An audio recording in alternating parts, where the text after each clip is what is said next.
All right, people, listen, we have something breaking as of about 40 minutes ago. This is a bombshell Friday admission that just dropped. We've got some Democrats that just got their hand caught in the cookie jar live in an actual testimony and hearing, texting Jeffrey Epstein, talking to Trump's former fixer and lawyer about getting Trump. Y'all, that's just one piece of it. We've got video, we've got evidence, we've got transcripts. This is about to get real spicy real fast. I cannot wait to show you these details. They are all lined up, and everything will be linked in the description box below for your review. Of course, I always bring the receipts for everything that I bring you guys, and as you're getting in here, please hit that like button, subscribe to the channel, turn the notification bell on. The notifications and YouTube itself has been a bear this week, so any help that you can do with the emojis, chats, and comments, I appreciate every second of it. And listen, y'all, I'm not exaggerating when I say, when the thumbnail that you just saw and the title that you just read to click on this video, this is insane what we're about to cover. Now, as you get in here, make sure the audio and video is good, and we should be ready to rock. We're going to go through a couple things before we get to the really juicy part to let everyone get in here, but we are about to blow the lid right off this thing, guys. This is nuts what we're about to cover. All right. So here's the big thing that we're talking about at a very high level, and then we'll kind of get into the details here. At a high level, the big new plan, and we talked about this after the Democrats got their face kicked in the shutdown over 43 days where everyone got hurt and there was no payoff and benefit, which we've covered multiple different fallout receipts from. The big shift was to go back to Epstein. And they came out, and this is a very high level, this is important, this is not about the Epstein thing, this is about the Democrats and what they're doing. At the very high level, the whole shift was, oh my goodness gracious, there's all these documents that we didn't have before, so Trump must have done it, so now we can finally get him, right? Right? The only big problem is, those documents cut both ways. We're getting very firmly into the just burn it all down phase. Like we're getting real close. What we're going to show you is absolutely insane. Of course, you can follow me on X at Braden if you'd like. And guys, make sure you send this out because whoa. But we're going to do a few things while we allow people to get in here, like I said. First thing I want to do, open up with a little bit of lightness, a little bit of jovial nature. Hey, you remember that video that I did earlier that no one notified you on? Yeah, I'm going to touch on it real quick. So a lot of you guys probably didn't see the video I put out earlier today where the DNC offered the workers back to the office and the union of the DNC's workers is not pleased. In fact, it got so serious, guys, that thumbs down emojis flowed on screen as Washington area employees learned they would have to show up 5 days a week, and their union called the move callous. Behold your opponents. There's even more. Again, as we're getting in here, guys, make sure you're sending this out, the emojis, the chat, all the good things that need to make a healthy video and healthy live thrive. Listen to this, y'all. This dropped 2 days ago. This is brand new, okay? The pandemic is long over, but the fight inside the Democratic National Committee over a full-time return to its office has just begun. Ken Martin, the party chairman, announced at an all-staff meeting on Wednesday afternoon that they would be expecting to work in person in headquarters 5 days a week in February. Again, and I hit on this and all the details in a prior video. I'll do 1 or 2 more bullet points here. But the reason that I'm hashing this is A, the notifications clearly didn't go out. B, I want to make sure you guys saw this one. And C, it's hilarious. February. It is November 14th right now. So they gave them 2.5 months to get used to the idea and adjust their schedules, their time, their transportation, everything. And the thumbs down emojis flowed like water. Milk and honey, as it were. Y'all, these people are so soft that they cannot handle going to work. And this is why, honest to God, I love you guys because I know that we're cut from similar cloths. I read all the comments. I see all you guys in your interactions. I meet you at events and at all these different shows.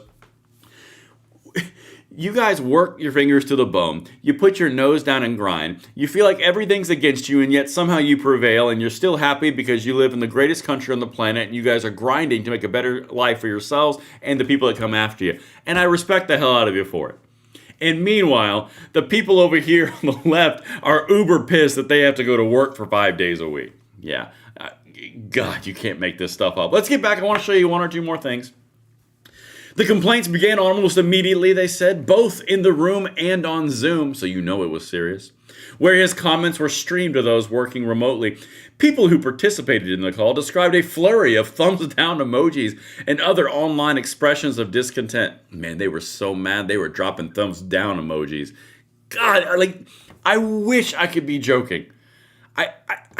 Sometimes I really genuinely do wish I was joking when I'm telling you the things that are happening on the left, because it's just so asinine. In fact, the union right here, they called the move callous. Callous. If your boss made you go to work the next day, I'm pretty sure you'd get fired if you said, that was callous of me. But you guys would never do that because you're adults. Oh, good Lord. This is just, it's so amazing. And then Mr. Martin, the head of the DNC, basically said, well, you guys can show up to work or you can, get effed and get a different job. And the union said that response was shocking. We had to send in the support animals. I mean, guys, it is absolutely phenomenal. And this is the last piece. You can go back and watch the whole video. I did a whole 8-minute video on it. But this little piece right here. The fact that some employees of certain Democrat campaigns and organizations have unionized has caused some quiet consternation among party leaders, even as the party broadly embraces organized labor. You don't need to say anything else other than that. It's all about power plays. It's all about voting blocks. It's all about larger groups, socialized groups. It's all about big unions and getting the vote and the power play.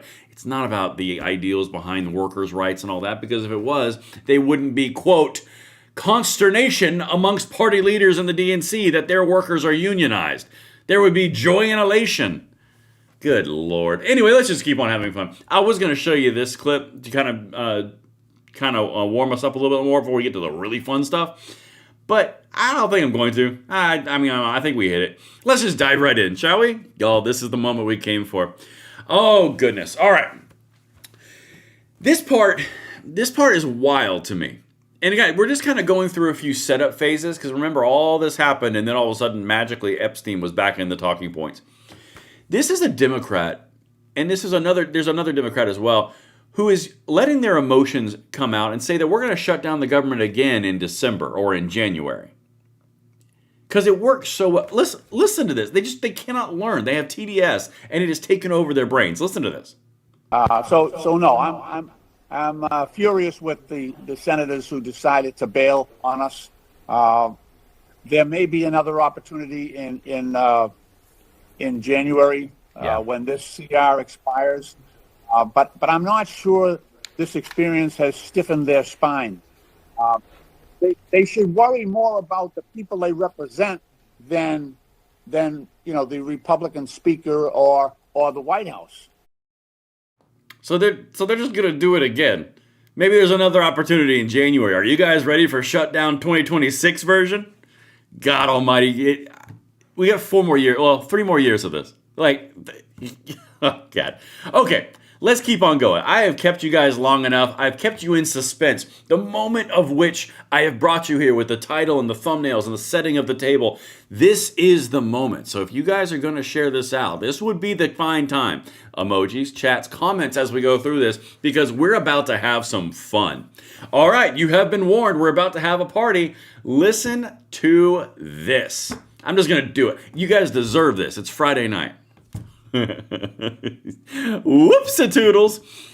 Oversight Committee Democrats sought advice from Epstein in the middle of a hearing in 2019 to question a discredited witness with a vendetta against President Trump.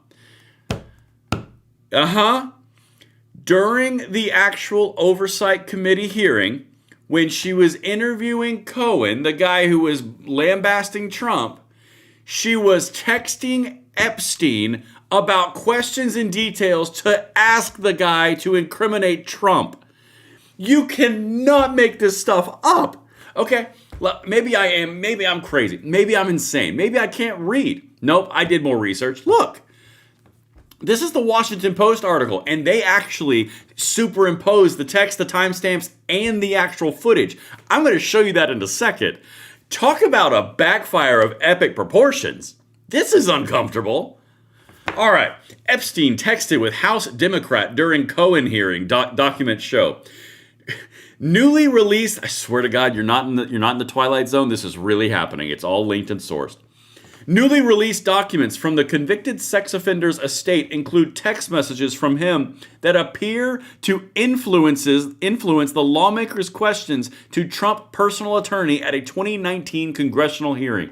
So let me get this straight, and then I'm going to come back to this and show you the video, the footage, everything. So, to bring up everything, to sum it all up on the headline itself, while the Democrats have decided to reinvent the Epstein emotion saga, dredge that up because they got their face kicked in the shutdown, they've come forward with these new oversight documents. They've gone through them, and now it turns out that one of their reps was texting the actual Epstein in committee before she was talking to a witness to incriminate Trump. Y'all, holy crap. Let's keep on going. You cannot make this up. This is like a Greek tragedy. I cannot even do this justice with insane level this is. The newly released documents from Jeffrey Epstein's estate show that the convicted sex offender texted with a Democratic member of Congress, Delegate Stacey Plaskett of the U.S. Virgin Islands, during a congressional hearing with Michael Cohen, and that those text messages may have influenced the Congresswoman's questions of Cohen, President Donald Trump's former personal attorney and fixer. Y'all, this is about to explode on the weekend talk shows. All right. The copies of the text messages were included in a trove of thousands of pages of documents containing Epstein's emails and other communications released Wednesday by the House Oversight Committee. The messages show Epstein was invested in what Cohen was sharing about Trump, the financier's former friend, during his testimony. Okay. I don't think I highlighted anything else down. Oh, I did. Hold on. And then I'll show you the actual documentation and how they married this up. This is truly, I'm almost at a loss for words. Though the name of Epstein's texting partner is redacted in the documents, timestamps on the text messages matched up with video from the hearing, as well as the message's contents, indicated that Epstein was texting with Plaskett, who represents the U.S. Virgin Islands as a non-voting delegate in the House of Representatives. Now, let me show you this. This piece right here, this is from the Washington Post. The video I'm about to show you, they took it all with the timestamps. They took the actual video footage of the actual hearing, and they laid it all out in timing. Listen to this. Watch this. This is insane. It doesn't have any audio yet, so I'm just going to play it. This is the reviewing multiple video feeds from the hearing and match of text, which were sent in Pacific time with the video. Obama was president of the United States. And while we were once driving through a struggling neighborhood in Chicago, he commented that only black people could live that way. Attorney-client privilege, yes, I will turn it over. You, as my friend Mr. Meadows pointed out, misled this committee even today in a written submission that contradicted your testimony. You have suggested you are going to review that. Are you going to review it in our next break to correct the record, yes or no? Yes.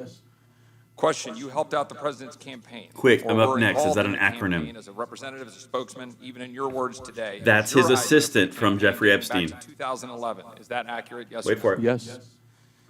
Mr. Weisenberg and other individuals, Ms. Rona. Who are those individuals? Are they Miss with the Trump Rona. organization? They And are. are there other people that we should be meeting with? So Alan Weissenberg is the chief financial officer. Wait for it. You got to quickly give us as many names as you can so we can get to them. Yes, ma'am. As Ms. Rona, what is Ms. Rona's position? Rona Graff is the... Miss Rona, isn't that weird? And would she be able to corroborate many of the statements that you've made here? Yes, her office is directly next to his And then he says, good work. involved in a lot that went on. 2 minutes later. Isn't that what? Y'all, I tell you what, wonders never cease in this planet. It's weird. Again, I'm going to link everything. In fact, what I'm going to do for you guys right now is I'm going to put this in the chat. Here's the actual link. I'm going to go ahead and pin the message so you guys have it. It is right up there. You can follow this all you want yourself. But the Democratic representative was actively texting during the interview process of Cohen for indications and information of which person, what's their role, and he's literally giving her accolades after she does the right questions. He is walking her through the interview process in an active committee hearing with Cohen, who is the guy who was basically saying Trump was the devil, 8.0. We did that 9,000 times back in 2019. This is literally in the hearing. These are the people that want to sit here and tell us that someone did something nefarious. Like, you're texting the very guy you said is Satan. He's walking you through all of the actual contents of the interview. He's giving you names and descriptions of what that person did to set up your questions. And then he comes back and says, great work. Oh, sweet Lord. I mean, like, holy crap. I'm legitimately I'm at a loss for words about how insane that is. And again, I've got everything linked. You can go check it out yourself. I'm not making this stuff up. It's right up here. It's under this article. Epstein texted with House Democrat during Cohen hearing, documents show. It's all linked. You can go click it. You can share it. Here's the post from the Oversight Committee. Uh-oh. So that one came from Congress. This one comes from Washington Post. Sweet Lord. Okay, let's keep on going. Maybe there's something else. Because again, I'm going to show you all of these things, all the pieces here. This is from the actual Washington Post article as well. You can see I'm not the only one who noticed this because, it's breaking a few moments ago. Though the name of Epstein's texting partner is redacted in the documents, timestamps on the text messages matched up with the video from the hearing, as well as the message's contents, appear to indicate that Epstein was texting with Delegate Stacey Plaskett, a Democrat who represents the U.S. Virgin Islands as its non-voting delegate in the House of Representatives. Game, set, match. Timestamps, text messages, video alignment, content, timing. Y'all. Even the media is going, wait a minute, something's a little weird about this. Look at this. Watch Jasmine Crockett stumble all over herself. This is great too. Watch this. We saw at the top of the show a number of, at the time, Donald Trump surrogates and supporters, including his son and his vice presidential nominee, say that the Epstein files should be released. Obviously, there was a Democrat who was president at the time, Joe Biden. Why were Democrats not louder at that time about this release? So a couple of things. Number one, you had pending litigation. So we're not the ones that went out making some campaign promises. In fact, the vast majority of Democrats had been campaigning on things such as affordability. I know that Kamala Harris had an actual plan so that people wouldn't necessarily be stuck in a mortgage for 50 years, but instead she wanted to make sure that they could have $25,000 down payment so that they could move into homes and make life overall more affordable. So we were focused on the bread and butter issues. This was a campaign issue of his. But while there was pending litigation, if you look at when Maxwell was finally convicted, and honestly, she just finished probably one of her last appeals here recently. You are not usually in the middle of an active case and then you say, oh yes, we're going to release everything. That's not how that goes. So she was prosecuted under the Biden-Harris administration. So no, this was not something to do at that point in time. At this point in time, it's clear that they are not interested in going forward with any additional prosecutions, in addition to the fact that the survivors have come forward. They are begging Congress to do this. This is the big irony here, guys, is the people they're leaking in these documents literally say that Trump didn't do anything. This is all politics, pure, clean, and simple. But the only one big problem that I cannot wait to hear the explanations for is how was this even possible? Why did you even have the number of Jeffrey Epstein? You're a member of Congress. Why was this in your phone? Why were you actively texting him? Why was he coaching you through this interview? Why was he influencing the matter of Congress? That's a little bit of an uncomfortable position. By all means, keep on cracking open all these documents, because in my personal opinion, this looks like it's going to have crap all over everybody. I mean, like, this looks like everybody had something on this. But that's the big one. That's the big one right there. I hope you guys are enjoying expected to go to work like the rest of us. I hope you guys enjoyed the content. It's a little bit of a bombshell late in the evening on a Friday, but I thought you deserved it. I thought it needed to come to you. You needed to hear it from me. And make sure you guys send this out. Hit that like button, subscribe to the channel. I hope you have an amazing Friday night. I'll see you tomorrow where we continue this march towards freedom. I'm Braden. See you later.